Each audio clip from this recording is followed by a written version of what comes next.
আজকের সকাল সকাল চলে এসেছি দিদির কাছে। আর এখানে এসে আমাদেরকে দেখতে পেয়ে একজনকে দেখো একবার ঘর থেকে বেরোচ্ছে, একবার ঘরে ঢুকছে। আর দিদির কাছে গিয়ে প্রথমে লাঞ্চ করে নিয়েছিলাম, আর লাঞ্চ করে আমি আর বোন চলে এসেছি পার্লারে।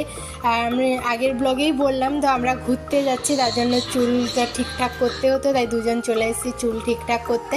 আর দেখেছো কতজন মিলে আমার চুলে ক্রিম লাগাচ্ছে। তারপর আমরা তো গিয়েছিলাম ওই দুপুরের দিকে, একটার দিকে, আর বাড়ি এসেছি সন্ধ্যা 7টায়।